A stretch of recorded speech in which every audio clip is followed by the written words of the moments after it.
Is Jordan Peterson channeling Scott Peck? Anyone who's read Peck's books, The Road Less Traveled or People of the Lie, can't help but notice a similarity in the two men's ideas. Peterson was about 18 years old when The Road Less Traveled hit the best sellers list. Did Peterson read Peck's books? Was he influenced by them? And why does Peterson never mention Peck? Both give answers to the questions that are most important to us: how to be successful in life, how people work psychologically, and what our relationship is to the divine. The Road Less Traveled was published in 1978 and is still a tremendously influential book, with sales in the lower tens of millions. It put Peck up there with Dale Carnegie, How to Make Friends and Influence People, Steve Covey's 7 Habits.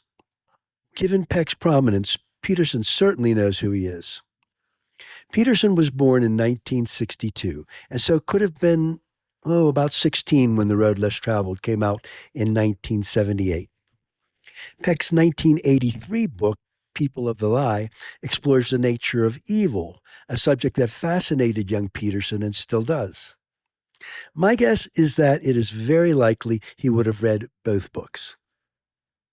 I don't know if Peck would have known about Jordan Peterson because Peck died in 2005, which is before Peterson was launched into the public's consciousness via YouTube. On the other hand, they both have doctorates in related fields and a connection to Harvard. Younger Peterson had many academic publications Peck could have read. The question as to the extent Peck influenced Peterson is more difficult to answer. I'll rely on my several readings and lifelong reference to The Road Less Traveled, my familiarity with People of the Lie, and my knowledge of Peterson. I've watched Peterson speak, seen him live, watched many hours of his videos, interviews, and debates. I also read both of his Rules for Life books. The two men's views on suffering, discipline, and the nature of good and evil are similar.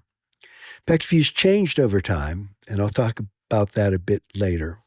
When I compare, I'm talking about the younger Peck, the one who published The Road Less Traveled and People of the Lie.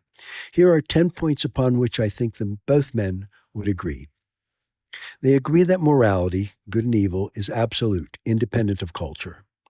They would agree that true love is not a feeling. Love is as what love does. Both would agree that self-discipline is absolutely crucial for any kind of success, and if not learned in childhood, is very difficult to obtain later. They would agree that undisciplined parents cannot raise disciplined children. They would agree that evil manifests in people as a form of laziness and seeks to disguise itself as good. They would agree that if you want to see what is important to a person, see where they put their time. They would agree that we must seek to assume responsibility, and they abhor a victimhood mindset. Both would agree that avoiding suffering is not possible and should not be our goal. Both believe that evil gets its foothold when people acquiesce to small lies. And finally, both believe that a healthy person must be dedicated to truth and self-examination, and that self-examination is painful. Because of the similarities, I believe, yes, Peterson, having likely read Peck in his formative years, was influenced by him. If this is true, then why does Peterson not list him in his recommended books, or even mention him? I looked more into Peck's life, and I think I have an answer. Both were or are well-versed in Christianity, Catholicism, and with the New and Old Testaments. Both, like Carl Jung, both cite examples of clinical conversations with patients to illustrate points in their books. But they have a very different beginning and very different ending points. Jordan Peterson came from a small, by his description, rough town. He went to the University of Alberta, got his PhD from McGill. He taught at Harvard many years after Peck earned his degree there, and then taught at the University of Toronto. Like Peck, he practiced clinical psychology. Peck, on the other hand, is from New York City. He went to an elite prep school, earned his bachelor's at Harvard, MD from Case Western, served in the U.S. Army as a psychiatrist until 1972. Other than his books themselves, there's not a lot to be found on Peck. He was pre-internet and only appeared on TV once in the Oprah Winfrey Show. It's hard to find a picture of him, much less a video. When Peck wrote The Road Less Traveled, he was into Hinduism and Buddhism. In fact, The Road Less Traveled begins with the paraphrasing of a Buddhist truth that life is difficult. By the time he wrote People of the Lie a few years later, he had become a baptized Christian. He became somewhat of a darling to Catholics. About the time Peck wrote his third book, The Different Drum, authors such as Marianne Williamson, Eckhart Tolle, Deepak Chopra, and Miguel Ruiz were becoming popular. Peck went with the flow. He embraced New Age thought with its relativistic views of truth and morality. He fell out of favor with the Catholics. In fact, if you're looking for criticism of Peck, you'll find it in Catholic journals after about 1988. Peck drank heavily, smoked pot and cigarettes, was married 3 times, and was adulterous, all these by his own admission. He was estranged from 2 of his 3 children. None of these are traits you would associate with Peterson.